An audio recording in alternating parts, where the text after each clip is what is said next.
34 డివిజన్లో మెయిన్ రోడ్డుకి లోపల కార్పొరేటరు గవర్నమెంట్ రోడ్లో పేవ్మెంట్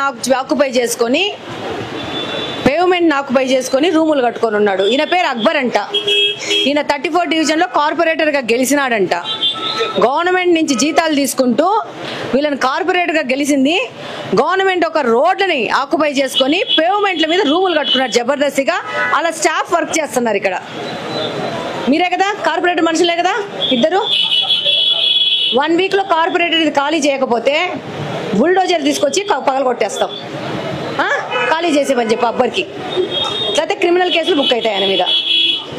డెఫినెట్గా వీళ్ళ మీద క్రిమినల్ కేసు బుక్ చేయాల్సిన అవసరం ఉంది. కార్పొరేటర్ హోదాలో ఇలా వచ్చి సమాజాన్ని మొత్తం తినేస్తున్నారు వీళ్ళు.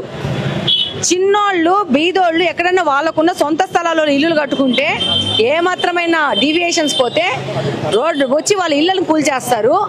ఒక బాధ్యతాయుతమైన పోస్ట్లో ఉండి ఒక కార్పొరేటర్గా గెలిచి కార్పొరేటర్ రోడ్డు మీద షెడ్లు వేసేసుకొని పర్మనెంట్ ఆఫీస్ పెట్టేసుకున్నాడు.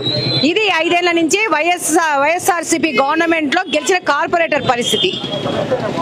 ఈ పక్కన రోడ్లో సేమ్ కాలువ మీద మొత్తం ఇది కాలువ. ఒక నిమిషం రామ్మ. ఇట్లా కాలువను మూసేసేసి కాలువ పక్కన ఉన్న పేవ్మెంట్ మీద వైఎస్ అవినాష్ రెడ్డి గారు జగన్మోహన్ రెడ్డి గారి నిధులతో ఆర్ఓ వాటర్ ప్లాంట్ పెట్టేసి ఈ జగ కూడా ఆక్యుపై చేసేసుకున్నారు.